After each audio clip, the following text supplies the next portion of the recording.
안녕하세요. 부자오빠입니다. 오늘은 제가 삼성전자와 함께 장기 투자하기에 아주 좋은 ETF를 하나 소개시켜 드릴까 하는데요. 만약에 누군가 저에게 가장 안정적인 ETF 하나를 추천해 달라고 한다면 저는 고민 없이 S&P 500 기반의 ETF를 추천할 겁니다. 먼저 S&P 500에 대해서 간단히 설명을 드리면 국가나 기관에 이 신용 등급을 매기는 기관이 있거든요. 세계에서 가장 유명한 업체가 무디스, 피치, 그리고 스탠더드 앤 푸어스입니다. 세계 3대 신용평가사 중에 하나인 스탠더드 앤 푸어스에서 기업의 규모나 유동성, 산업의 대표성을 감안해서 가장 우량한 500개 종목을 지수화시킨 게 바로 S&P 500입니다. 말 그대로 500개 기업이 편입이 되어 있는데 섹터별로 좀 구분이 되어 있거든요. 공업주가 400종목 들어가 있고 운수와 관련된 게 20종목, 공공주가 40종목, 금융주가 40종목이 들어갑니다.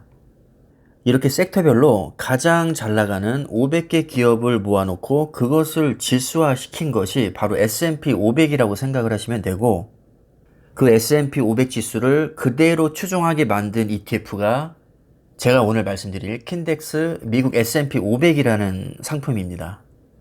원래는 SPY라고 해서 미국에 상장된 아주 유명한 ETF가 있는데요. 이거는 아무래도 해외에 상장되어 있기 때문에 초보자분들이 접근하시기에는 다소 불편할 수 있습니다. 일단 해외 계좌를 개설을 해야 되고 또 달러로 환전까지 해야 되거든요. 그리고 SPY에 대해서는 제가 예전에도 영상을 올린 적이 있고 너무나도 유명하기 때문에 사실 제가 뭐 굳이 설명할 필요가 있나 싶을 정도입니다. 그래서 오늘은 SPY랑 거의 똑같은 구성을 하고 있으면서도 국내에서 아주 편하게 원화로 매수할 수 있는 이 ETF에 대해서 제가 좀 설명을 드릴까 합니다. 이게 2020년 8월 7일에 상장됐으니까 지금 거의 1년이 다 돼가죠. 근데 아마도 모르는 분들이 많이 계실 겁니다. 일단 1개월 수익률을 보면 5.7% 정도 되고요. 3개월 수익률이 8%, 6개월 수익률 18% 정도 됩니다. 수익률이 그렇게 높진 않죠. 왜냐하면 이 S&P 500 자체가 500개 기업을 평균을 내기 때문에 변동성이 굉장히 작습니다. 변동성이 작다는 얘기는 수익률도 그렇게 크지 않다는 뜻입니다. 그래서 최대 단점은 기대 수익률이 그렇게 높지 않다는 것이고요. 반대로 장점은 매우 안정적이라는 겁니다. ETF의 장점 중 하나가 주기적으로 리밸런싱을 한다는 것인데, 이 리밸런싱이라는 것은 종목을 자주 바꾼다는 것이죠. 그러니까 잘 나가는 종목은 비중을 높여서 투자를 할 수도 있고 중간에 맛이 가는 기업은 탈락을 시키기도 합니다. 탈락을 시켰으니까 자리가 비겠죠. 그 빈자리는 새로운 강자를 진입을 시킵니다. 그래서 항상 최고의 컨디션으로 이 500개 종목을 계속해서 유지해 나가기 때문에 지구가 멸망하지 않는 이상에는 무조건 우상향하신다고 보시면 됩니다. 지금 주당 가격도 원화로 12,750원 밖에 안 해서 전혀 부담이 없습니다.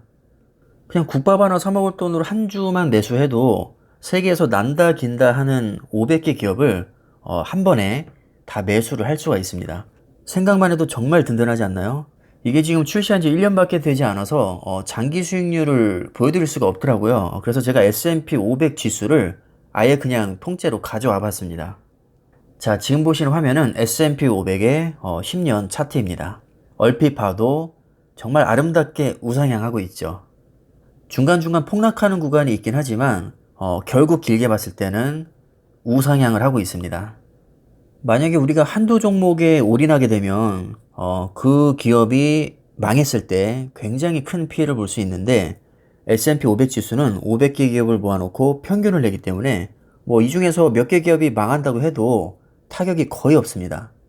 그럼 제일 중요한 종목을 봐야겠죠. 과연 어떤 종목에 투자를 하고 있을까요?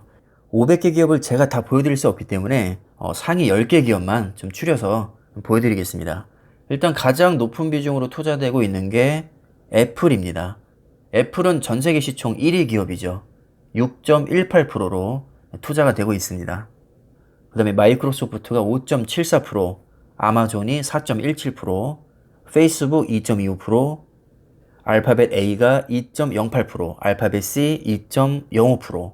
이 알파벳은 구글이죠. 근데 구글에도 A와 C가 있는데 A는 삼성전자처럼 의결권이 있는 일반 주식이고요. 알파벳 C는 삼성전자 우선주처럼 의결권이 없는 우선주라고 생각을 하시면 편합니다. 그래서 구글도 삼성전자처럼 의결권 유무에 따라서 A와 C로 구분한다는 점 좀 참고로 알아두시면 좋을 것 같고, A와 C를 합치면 약 4% 정도가 되겠죠. 그 다음에 워렌 버핏이 이끌고 있는 버크셔 해서웨이 1.4% 정도 투자가 되고요. 테슬라가 1.3%, 엔비디아 1.3%, JP모건이 1.25%. 이렇게 기술주부터 금융주까지 다양한 섹터로 구분이 되어 있습니다. 아마 국내 투자자분들은 나스닥 기술주에 많이 투자를 하고 계실 텐데 사실 수익률로 보면 나스닥이 조금 더 유리하긴 합니다. 나스닥을 추종하는 대표적인 ETF가 바로 QQQ인데요. QQQ는 기술주를 중심으로 약 100개 기업을 모아놓은 상품입니다.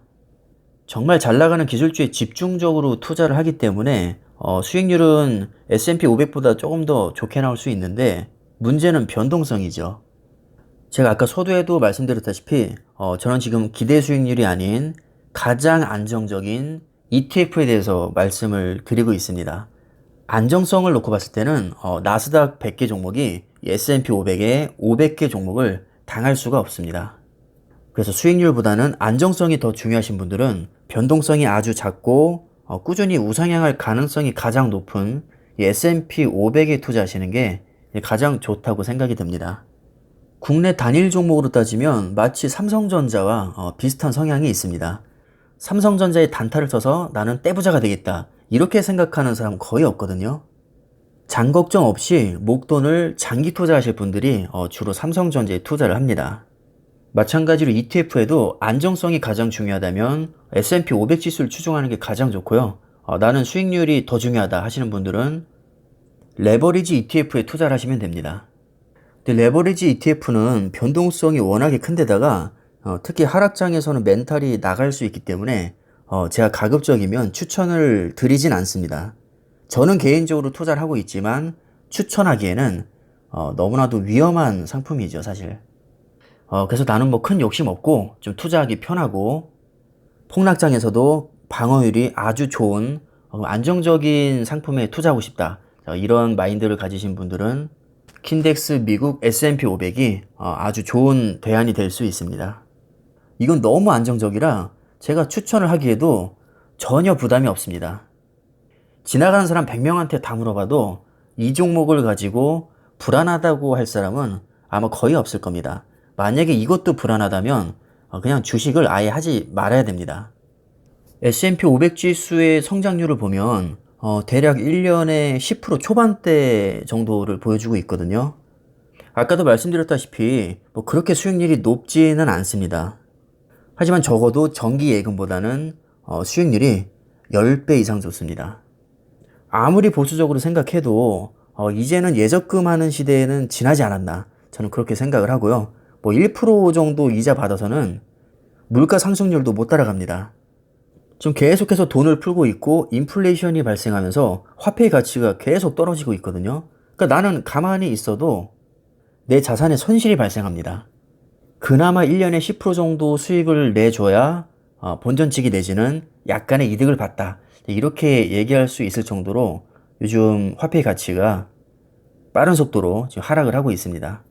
그래서 오늘은 아주 보수적인 투자자분들을 위해서 제가 S&P 500 지수를 추종하는 ETF에 대해서 설명을 드렸는데, 나는 지금까지 원금 손실이 너무 무서워서 주식을 하지 않고 있었는데 이제는 주식을 한 번쯤 해봐야 되겠다, 이렇게 생각하시는 분들, 그런 분들께 가장 먼저 제가 추천해주고 싶은 ETF입니다.